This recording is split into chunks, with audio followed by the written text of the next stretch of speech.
So please have a seat. Oops.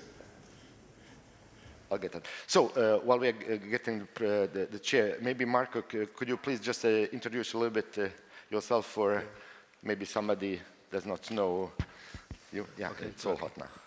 Marco. Bless you. Okay, so my name is Mario Galatovic. I'm working for Utimarco, focusing on new technologies and partners around those, so making sure that we as an HSM vendor, which is, as we all know, just a base technology, work with the right people, invest into the right technologies to be able to maintain our growth. And Chris, you're CTO at Interseed. Could you just give us a little bit of context what Interseed does? PrimeKey does, but maybe not everybody in the audience. Yeah. Okay, so I'm Chris Edwards. I'm CTO at Interseed. For those of you who don't know Interseed, we've been around 20 years or so, and we're a software company that produce credential management software. That's really been smart card management with a large footprint in the United States, especially federal government and defense and aerospace. So we've been providing software to manage smart cards in their PIV program, I say for about 15, 20 years now. Hot topics at the moment, there's been a move towards mobile credentialing in the last 3 or 4 years. With the publication of an OMB memorandum a couple of months ago, that's now expanding quickly into lots of other form factors. So we're looking at USB tokens, we're looking at virtual smart cards, all sorts of different ways of representing authentication tokens, and all having PKI in common. Other areas of interest, we're looking at things like the swap outs that are happening of CAs around the Federal Bridge. And that means that we need to have built-in crypto agility effectively, so we can manage the transition across CAs and across policies. And then also now spilling out into credentialing of non-person entities. So this is all things like surveillance cameras, where we're dealing with the likes of Bosch to provision certificates into their cameras for authenticating to networks, for signing video streams, and for authenticating operators coming in. And then finally, that one then moves on to looking at things like permissioned blockchain, where we're delivering mobile solutions into signing proof of supply chains, and looking at drones and maybe swarms of drones and composite identities and all sorts of exciting things. So yeah, we've got a bit of a finger in every pie. Yeah, great. And then many of you know Sini, but maybe just to refresh there, Sini was our sought-after speaker last year. I spoke here last year, and I'm Sini Ruohomaa. I'm working with Ericsson Network Security. And well, we have a bunch of PKI needs, both for like identities of devices and for signing software, making secure boot setups and these kinds of things. And my job basically is to try to make all this crypto nonsense somehow understandable to human beings who are trying to use it to actually achieve some kind of goal. Mm-hmm. Mm-hmm. Great. So some connections, kind of how I see it regularly with our panelists, is that we have FIPS, we have Cab Forum, we have HSM manufacturers, we have big enterprises who uses all of that one or the other way, and then we have, from Chris' perspective, also how the humans will be consuming all these tokens, for the lack of the better word, and then all kind of crazy workflows that you have to facilitate around that. So maybe a question for you, Mark. You had somebody mentioned already yesterday about news from Utimarco CP5 that's connected a little bit to EIDAS, I suppose, or? So, but what was the exact question? Sorry. So, just kind of, I was just putting some potential topics. It's completely free, whatever you like to answer, the way you want to answer. It's more like the Please advertise a little bit. CP5 in the context of EIDAS, for instance. Okay. So, as we have seen, thanks to several presentations today who mentioned Utimarco, we as Utimarco, we were and we still are the only certified HSM vendor according to 419-221-5, which is the EIDAS approved protection profile, which is fine and good, and it leads to business, etc. But I think what's even more important is if we look 2 years ahead, what's happening next, and that brings me to your presentation basically from this afternoon, that what we as an HSM vendor see is that we have to maintain or to productize our HSMs more, let's say, regional focused in terms of that we have, for example, in Germany, so I'm based in Germany, if we look into the payment market, we have a dedicated payment standard called DK. We face something similar in Italy nowadays. We face faster payments in the UK, for example, where asymmetric crypto is not really used today, but will be used in the future. But you will have to maintain another standard for this. We have PSD2. I don't know, maybe we have PSD3 in 5 years coming, and we have to have some additional things.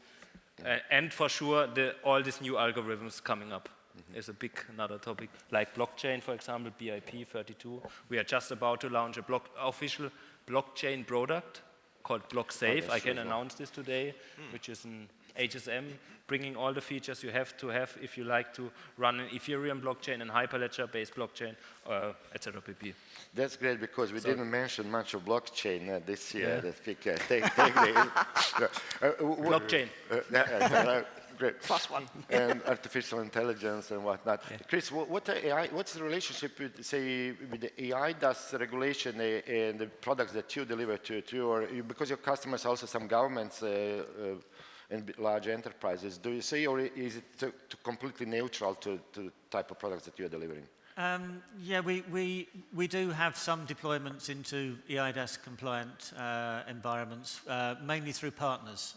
So, for example, Cryptas down in Austria, I've developed an EIDAS compliant solution there. But we're also seeing in the Netherlands, for example, with RDW, where they're looking at EIDAS compliance for their operators and so on. I say most of our focus in terms of federal and regulated stuff has and government level has been over in the USA or in national ID schemes in the Middle East, for example. So we haven't come across it to quite that extent, although we were involved with qualified certificates a few years ago. Awesome. So I have a question related to the certification to you guys, and it was actually posed by the audience as well, related to that during your talk. So we saw how hard it was to get, FIPS 140-3 going, so it's kind of fragmented community, etc.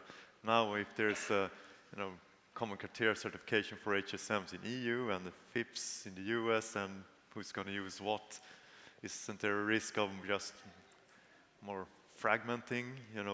Does it really bring anything new to the table from a security point of view for a user? Or do you have any opinion on, I have an opinion, don't hold it against me.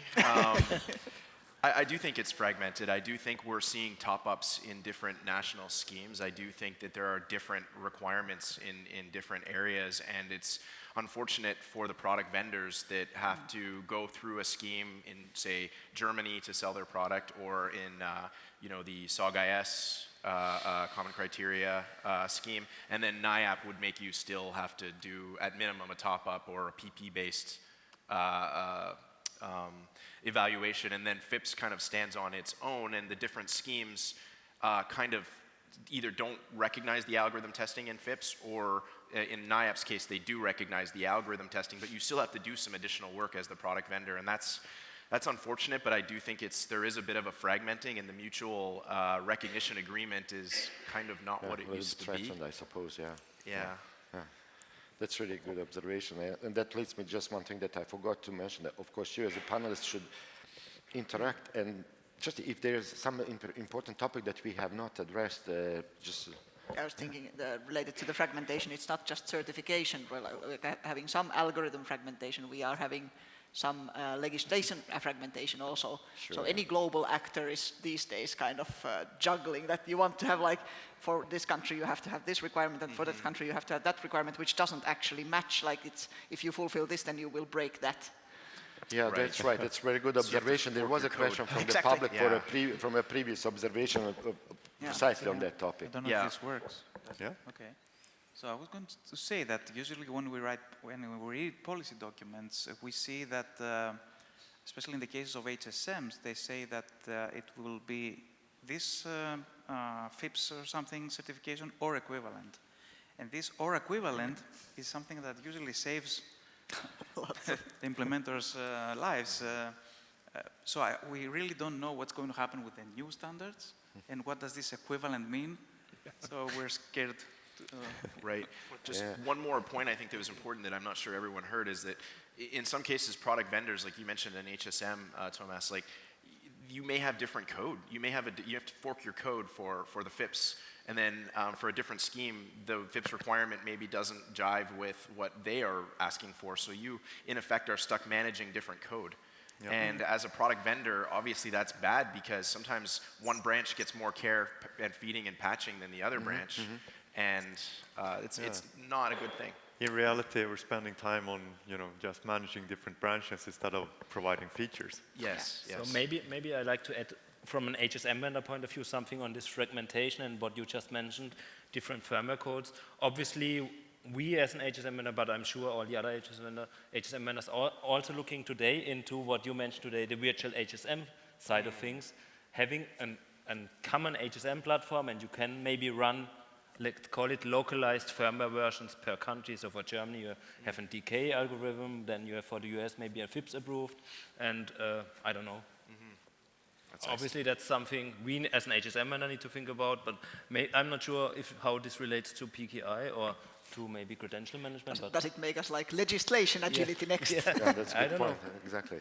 Dimitrios, you are not getting off the hook. There's people asking you, there's a specific question for you. With SC22 failing to pass, what powers do CAB Forum have to stop browsers artificial limiting certificate lifetimes? And has it been suggested that it might happen?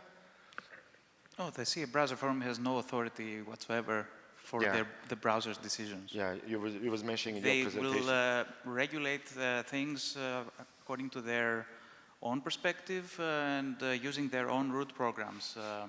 We have seen some deviations from the baseline requirements, and root programs have made some independent decisions about that. Although, of course, they try to pass everything through the CAB Forum, so we have consensus. It's a consensus-driven process, but sometimes they are free to choose how they want. Have there been any discussions about quack indicators in the CAB Forum?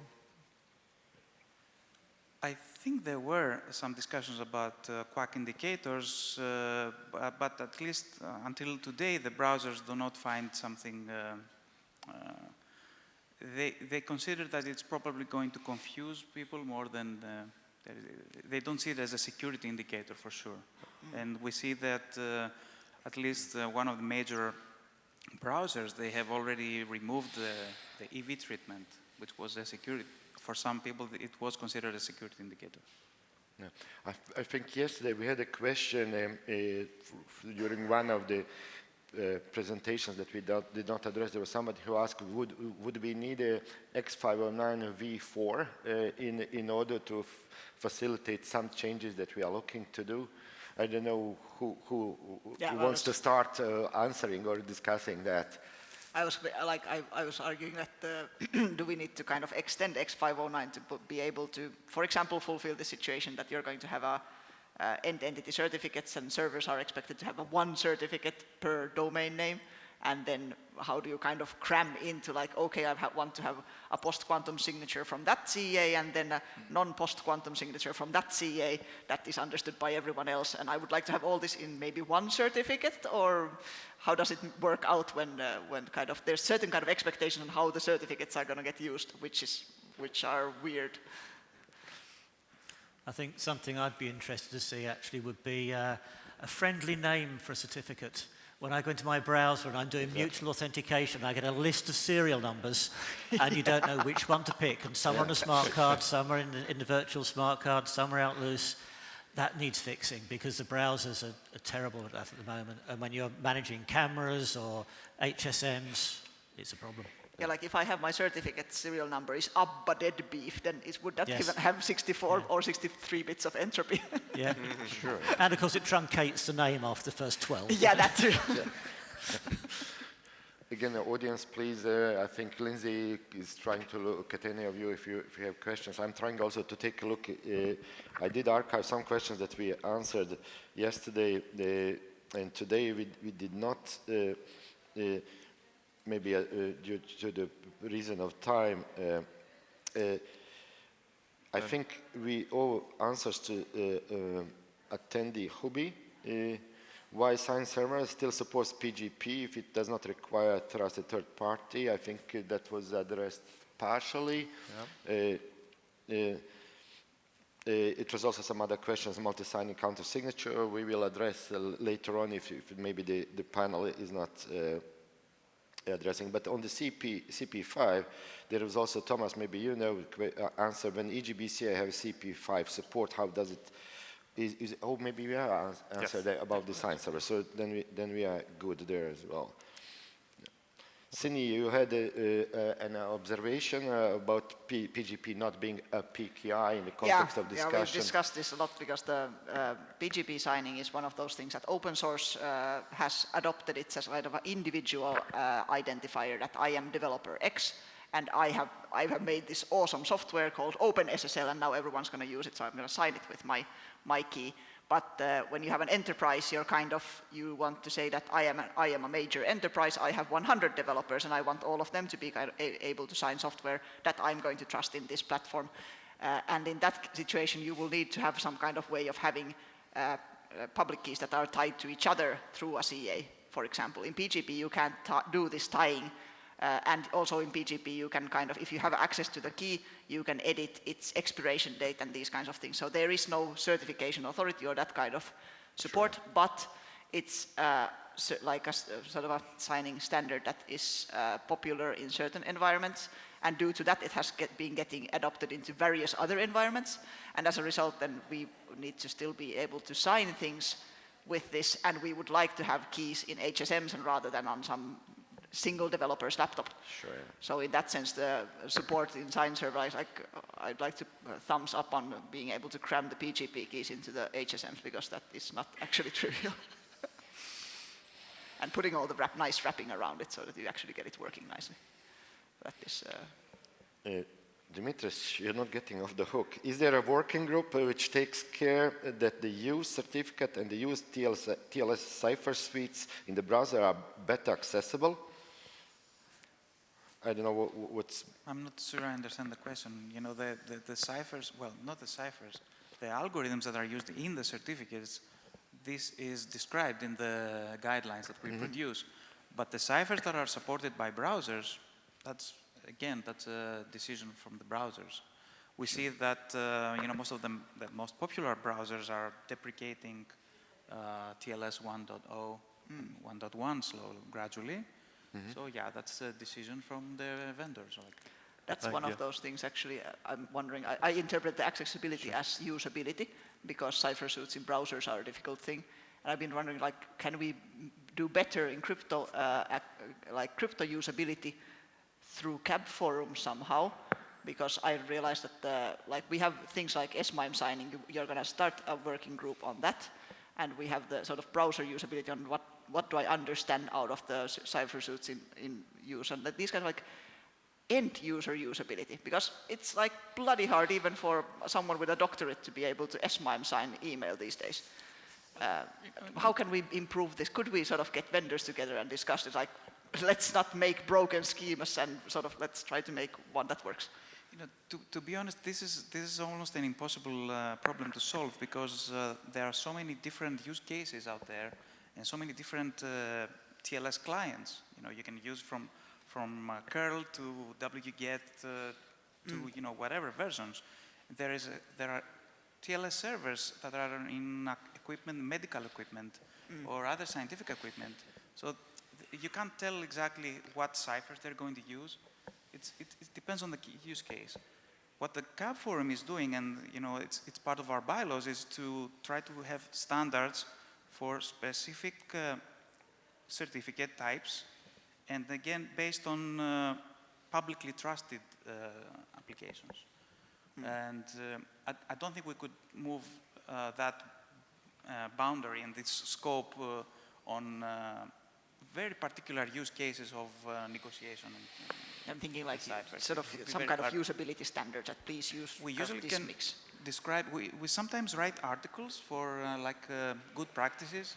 Like for example, if you're using web servers, disable these protocols and these ciphers. And I think that's the most we can do in the CAP forum activities. There are certainly problems when you look at trying to authenticate to the management web services that are running on devices. We had a load of our cameras we suddenly couldn't get to with the latest release of Chrome when they disabled one of the protocols there. So I think we do need to keep an eye on this, that not every website is public, and you need that escape route for embedded web servers in equipment that you need to authenticate to. We're using mutual TLS on those as well. Mm-hmm. Yeah. There was a question, is it possible to come up with a one-size-fits-all software to set up and manage the PKI infrastructure for all industries, irrespective of computational power of endpoints? I can answer that next version of EGPCA. Of course. So more seriously, I guess not really, or irrespective of the computational power of endpoints is a tricky, well, it's tricky thing. will But be then very well. Let's say you can do a setup wizard that handles almost anything, but it's not going to be much easier than EGPCA to configure. Yes. And that's true. And sorry for putting my sales hat on me, but like next version of EGPCA will support everything. Well, I guess that's one reason why PKI is considered a bit hard on even on expert level, because there are so many use cases and all different algorithms and all different tweaks and flavors.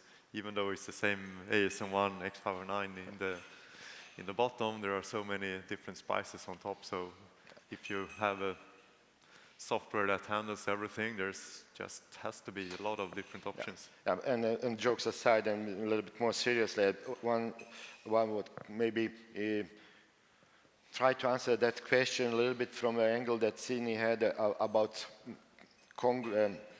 compatibility of the international standards, or like from the HSM perspective, that also evolution, or even from the FIPS perspective, do we have post-quantum crypto capabilities, all kind of devices. So it's not really easy to say one size fits all at all, unless there is only one standard to follow, which of course is FIPS. Speaking of the FIPS, there was somebody during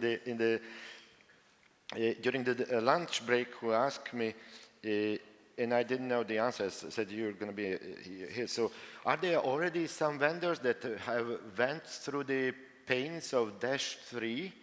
Because there was somebody who was mentioning you was recommending, basically, if I correctly remember, like wait until mid-2020.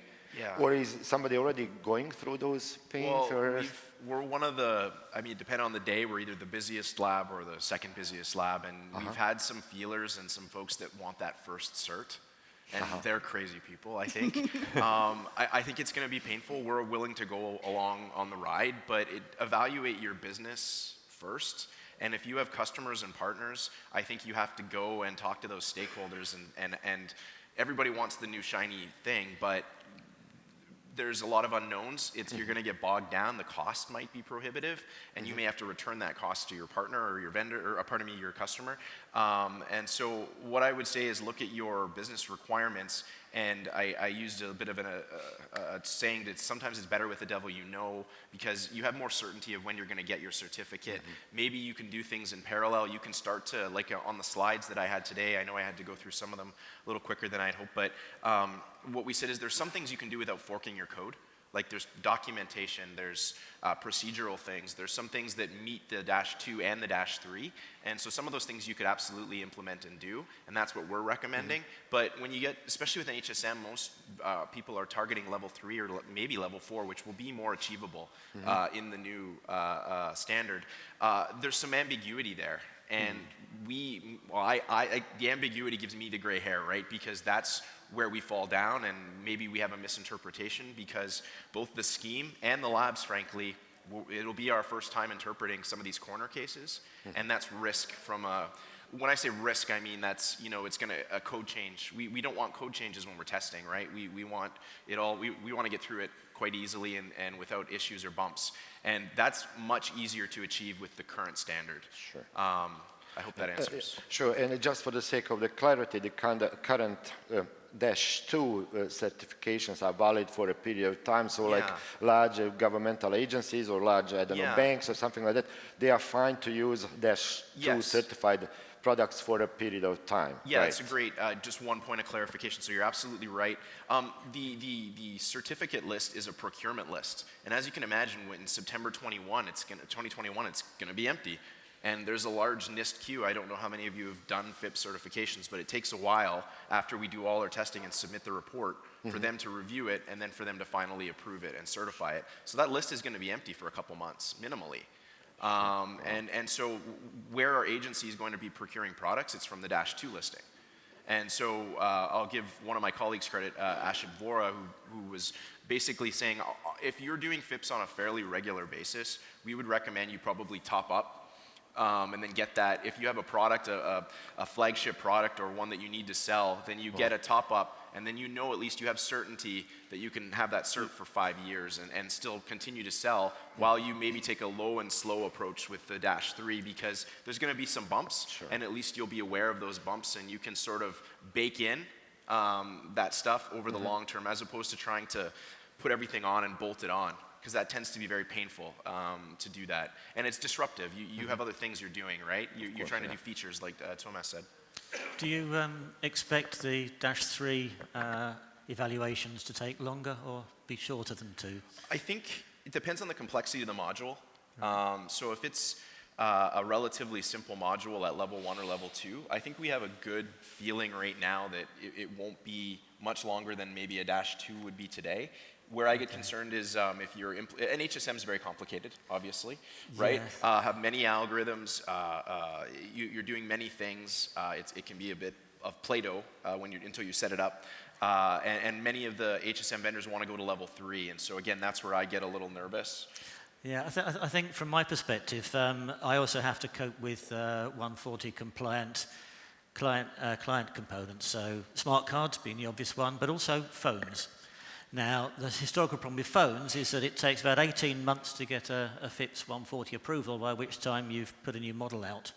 So that's why it's been really difficult to get any kind of FIPS 140 approval. The closest we've got has been on iPhones where some elements within them have put a boundary around them and carry that through. Yep. But that has really been quite a barrier to achieving those that flexibility that the market's demanding in terms of what devices they can use. Absolutely. And so what I would suggest, there are some vendors, say in the Android space, who are using boring crypto or which is boring SSL. It's just they've kind of made the boundary a little bit smaller. Yeah. And so what you might want to do is look at what's out in the open source that's been FIPS validated that you might be able to leverage in some cases. I know David also has a Bouncy Castle version, but it depends on what your scope and boundary and objectives are. We've certainly had to use OpenSSL built for FIPS to actually implement soft crypto in ours. Generally speaking, I think we can likely for -2 do quite a bit better than 18 months, but it depends on many other factors, I'm sure, that would mitigate or make that worse. Yeah, it's the unfortunate reality that I didn't talk about is that the certification process tends to lag. And you almost have to have a discussion with your customers to say that what we're doing is more or less a proof of concept, if you want to call it that. We're validating the majority of our code, but we still want to patch, we still want to do new features, but the crypto is going to be materially the same. And so you almost have to have a bit of a discussion with your customers to say that, well, while we're taking this through the process, it's a very long process. We'd still like you to have the latest patches, the latest features, the latest updates. When we get done, we will show you maybe the diff of the code, and you'll see materially, again, that the crypto and FIPS components are the same. But that, again, many of the customers out there, they say might get audited for FISMA or FedRAMP, and they want to see the exact bits, right? And so we have some other creative ways to get you that. I can't really elaborate on it because it would take the whole time we have. But if you want to come see me afterwards, I have some creative ideas as to how you can get the latest bits on your certificate, even though the certification cycle takes very long. Sure.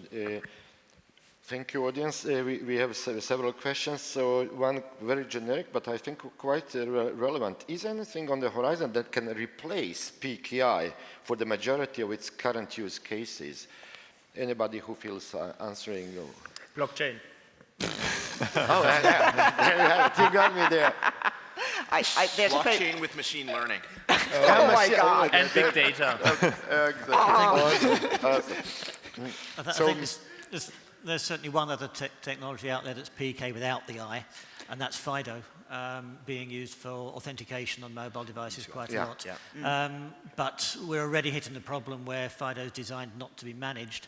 And you've got all the problems of recovery and no standardization on the enrollment side of things. Now, there's movement on that at the moment, but we are actively looking to how we can provide a combined managed solution that copes with these, because the OMB memorandum does actually call out FIDO devices as well. And we are starting to see people asking for FIDO authentication to a central signing server. And it makes a lot of sense. So that's kind of one very broad group of the use cases, but not total majority, but a very good point that you brought to at least one really non-blockchain based. Yes. I have a major concern that there's lots of solutions right now out there because they're taking care of like taking advantage of this nervousness. That if you get people who are telling you that, oh, I'm going to totally replace PKI, ask them like, is it going to replace PKI for the confidentiality? Is it going to replace PKI for the integrity? Is it going to be replacement of PKI just for timestamping, for example, and then just ignore the rest? And evaluate sort of seriously, does that actually fit for your use case? Because this whole, like what we're doing with certificates is not just the crypto bit, we are also kind of carrying human trust in identity, authenticity, and these kind of things.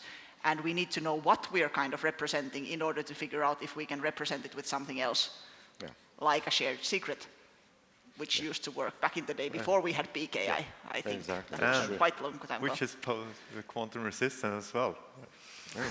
Somewhat. One-time pads for everything. That's what I'm saying. Yes, so I don't know, maybe you, Marco, but of course everybody else. Is it viable to make HSMs cheap enough that almost everyone can maintain a local HSM to manage their secrets, and would it make sense to do so? TPM. It depends. Yeah. I mean, there are several factors. Again, certifications, I mean, you mentioned it several times. It's also a question of investments. What kind of certifications the user of the HSM will need, the performance level, the support and maintenance. I mean, you can already, to be very honest, buy today, let's say, a cheap smart card if you just need to have one key to do one signature per, I don't know, 10 minutes. Yeah, there's also a Ubico HSM. I run EDBC it's limited using functionality. smart card as an HSM. It's all a case of choosing the right thing for the protection profile you need. I think it really depends on the use case. Yeah, what sure. we are. Should we try to, like, at some point, as a community, kind of clarify the terminology of where do we draw the line between, like, an actual HSM appliance versus a tiny TPM chip that's really cheapo and can be side channel attacks? Very different uses. Yeah. Yeah. And like, where does it stop being an HSM? It's hardware, so it's security module, right? Dimitri, Thomas, you guys are popular. Can you share your views on the current confusion over OCSP response for a pre-cert, where a certificate has not been issued yet, unknown, good, or revoked? I guess there's not much confusion anymore. If there's a pre-certificate, OCSP should answer either good or revoked. Or have I misread the question? There certainly was a debate. There certainly was, but no. Okay. Well, it seems that the debate is a little bit more going on in the Mozilla list. But most likely they have, the browsers have already made their minds into this interpretation, this particular interpretation. So what Thomas said is exactly what they propose. When you have a pre-certificate, it means that you promise the community that you are going to issue a final certificate. Okay, then. But that you don't have to do. Yes, but that you don't have to do. So you either know that the certificate has been issued, and then the OSSP should respond good, or you have not issued, and you decide that you will not issue, so you should revoke. But it's an ongoing discussion again. It's a matter of combination of two RFCs, which was never very easy to do.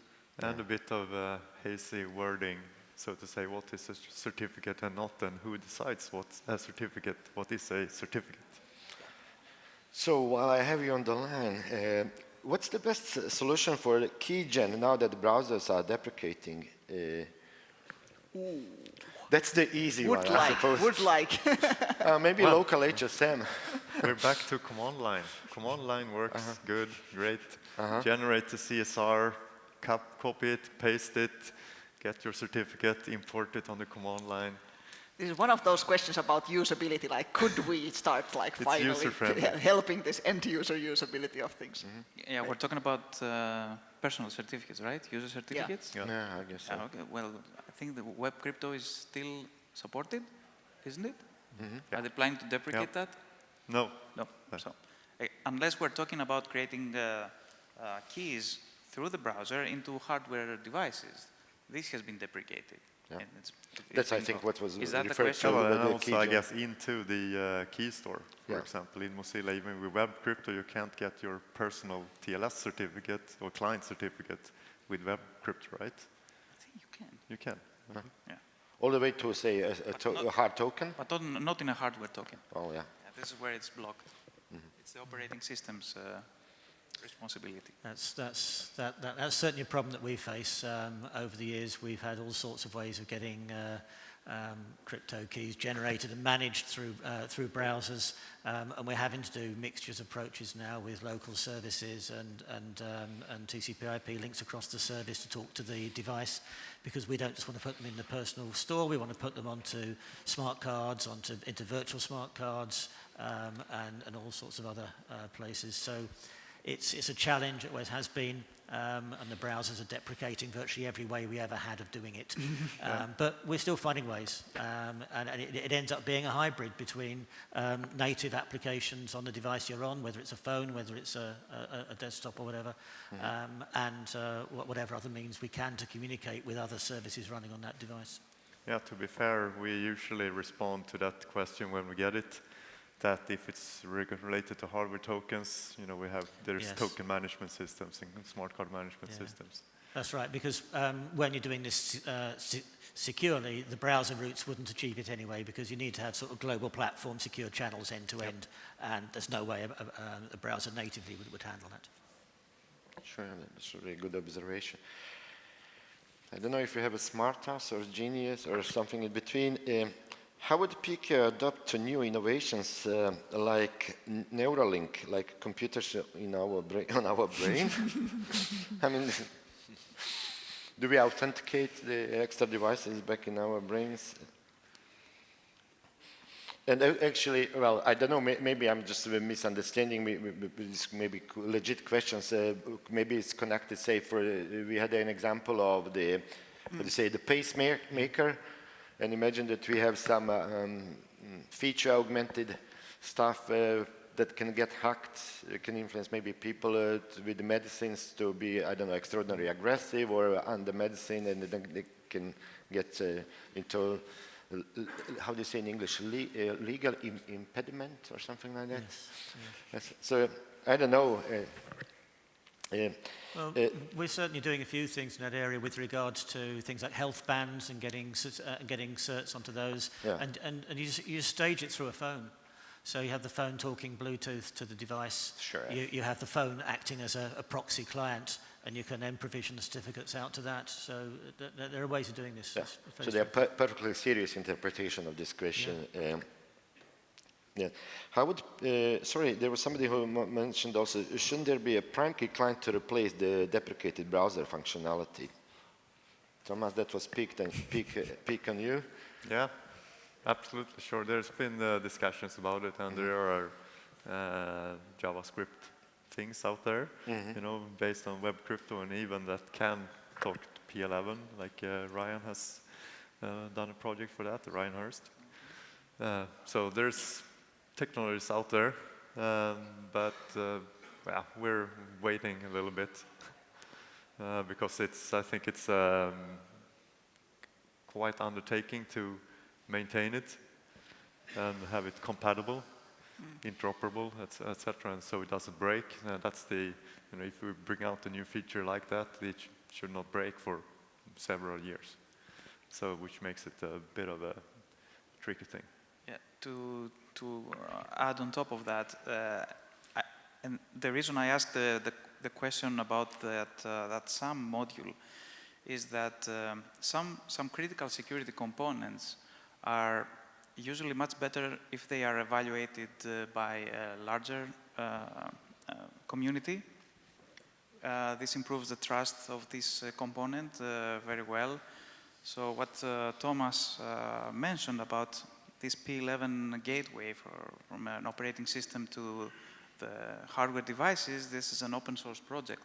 And a lot of people are able to review the code and provide comments and pull requests. So this is all very beneficial for security.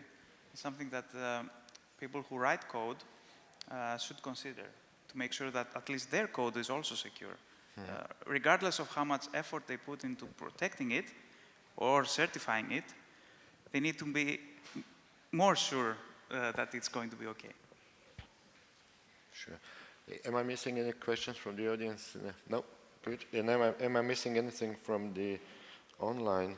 Yeah, for me it was this question, has PrimeKey missed to address some of the very important questions that we have had as an ambition to address? Of course, this, as you know, the title of the conference is Keys, Love and Understanding. So, yeah.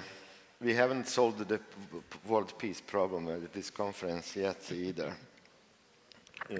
Well, in that case, am I missing something else? Well, then I think we have kind of reached the time, unless there maybe some final words from any of you, what we could improve for the next time, or bring some interesting topics, or whatever. Silence says it all. PrimeKey is perfect, or? I'm still thinking about the neural links. There's multiple needs of PKI in there. There's like you need to identify updates, so it's basically software signing so that you can't be hacked. You need to be able to authenticate like configuration changes if you're making them from outside. If you're making them with your brain, then it's okay, I guess. But I'm thinking like there is nothing very different from neural net link, installed into your brain than your pacemaker really. And the problems that we have with pacemakers, we would like to solve maybe those before we plug stuff into there. Yeah, that's true. Well. Yeah, that's true. Yeah, that's of course we won't. We're just going to do a Google class sort of brain injection version next, and then we're going to do it the traditional IoT way, where S stands for security. Yeah, that's true. So make sure when you're uploading new code to your brain link that you use code server for code signing. That's my life. Yeah. I'm really bad. And don't have the services listening on the global internet, please. Sure. Well, guys, thank you very much, and thank you guys for posting the questions. I think we are out of time. I'd like to say just a couple of words instead of a large summary. First of all, big thanks to everybody who are our participants. Again, big thanks to organizations who submitted their proposals on the call for speakers. We just don't have enough slots, but keep doing so, and we will review. I think speaking, Thomas, you and I worked a little bit on this call of speakers. We had lots of topics from the core PKI and infrastructure. We had the post-quantum. We had the certifications. I think we tried to address in terms of invited speakers. So again, apologies for those who just were not admitted, not because of bad, so to say, quality. It's just we also need to bring practitioners of the PKI, because many of you are on day-to-day, power users of PKI in your organizations and utilizing in one or two or maybe multiple use cases, and we really try to bring a variety of advances in the science and technologies, but also the use cases, how best practices, how things are being used. Then, of course, greatest and biggest thanks to the entire PrimeKey who created this event, from our sales and marketing organization. We have lots of engineers on the development and services here who make me look smart, which is really awesome. And thank you, David, for crediting me for on invention that I did when I was a little bit intoxicated, and I thought it was blatantly obvious thing to do. Maybe I should patent it, I don't know. Well, again, thank you so much for your time as well, because we really appreciate, we have delegates coming from distant countries, from Mongolia, Australia, from United States. So for you, making a trip to beautiful Stockholm, as you can see over here behind me, we do appreciate that it also takes quite a lot of your time, just the travel alone, not considering your other obligations. And of course, for many of our delegates here from Europe, partners and colleagues in our business. That being said, the date for the next year is not being set. There was one more question that we have not answered yet. I think there were a couple of times asked if the slides will be available. Since I got the last presentation like this morning, give us a little time. We will have slides available for you delegates. We will send an email. There will be posting on the YouTube in some time. The reason we don't do it immediately is just we have this great team who did all this work recording us. It's going to be nicely edited, so we also have nice presentation part there. And when exactly those come, Marlene and Lindsay and everybody else will let you know. That being said, thanks again. Thank you for your time and your collaboration. We really appreciate you coming to Stockholm and PrimeKey Tech Days, and hopefully see you next year.